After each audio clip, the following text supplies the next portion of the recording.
Bonjour à tous. Je vous rappelle qu'il y a le coronavirus dehors, donc s'il vous plaît, restez chez vous. Aujourd'hui, on va voir une nouvelle méthode, c'est la réduction d'une expression littérale. Donc vous sortez votre cahier de cours et vous notez le cours suivant dedans. Vous mettez grand 3, réduire une expression littérale. Définition. Réduire une expression littérale, c'est l'écrire sous la forme d'une suite d'addition et soustraction ayant le moins de termes possible. Exemple, on va essayer de réduire cela. Donc, en gros, si on devait réexpliquer d'une autre façon la définition, ça serait de regrouper les termes de même famille ensemble. Ça, c'est un terme, ça, c'en est un autre, ça, c'est un terme, ça, c'en est un autre. Ce terme-là, on va dire que c'est de la famille des x, parce qu'il y a un x.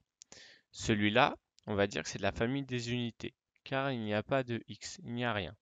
Donc, je vais l'entourer d'une autre couleur. Le moins 4x, encore une fois, c'est de la famille des x. On prend bien le moins qui est devant le 4x. Et on fait pareil. Le 15 unité et le moins 5x, ça fait partie de la famille des x. Donc, une fois qu'on a entouré ça, maintenant il va falloir calculer les paquets de x ensemble et les paquets d'unités ensemble. Donc là, j'ai 7x, auquel j'enlève 4x, et puis j'enlève 5x.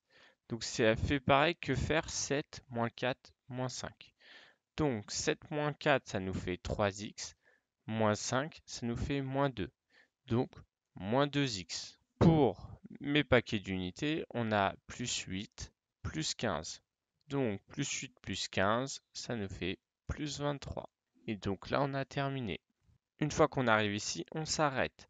On ne peut pas calculer des paquets de x avec des paquets d'unités lorsqu'il y a une addition. Quand il y a une multiplication, on peut le faire, mais pour une addition, on ne peut pas le faire, donc on s'arrête ici. On l'appelle la forme réduite. Donc la forme réduite, en gros, on ne peut pas réduire davantage une expression, donc on appelle ça la forme réduite. Pour l'exemple B, donc je vous laisse quelques minutes pour le faire, mettez en pause la vidéo et lancez-vous. Donc là, c'est la même méthode que précédemment. On commence par entourer les paquets de x. Donc là, j'ai 4x et je n'ai plus d'autres paquets de x. Faites attention, là, on ne va pas appeler ça un paquet de x, on va appeler ça un paquet de x carré.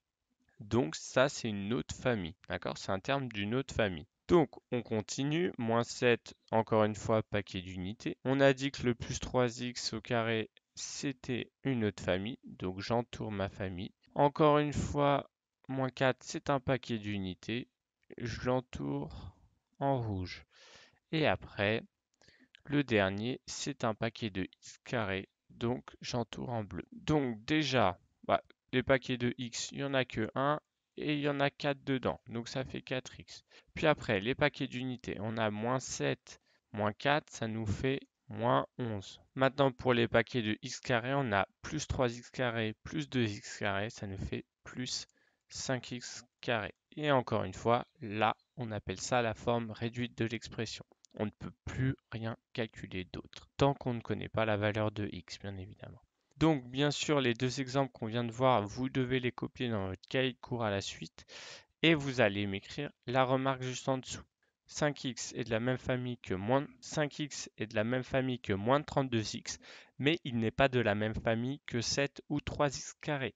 7 famille d'unités, 3x carré, famille des x carrés, donc ça ne s'additionne pas ni ça se soustrait avec le 5x. Dernière chose, je vais vous donner un exercice à rendre pour mercredi 25. Encore une fois, vous prenez en photo la correction et vous me l'envoyez sur It's Learning. Je vais vous demander de réduire si possible, c'est-à-dire si ce n'est pas possible de réduire davantage, vous ne faites rien. Vous réécrivez juste l'expression telle qu'elle est. Je vous souhaite une bonne journée. Au revoir.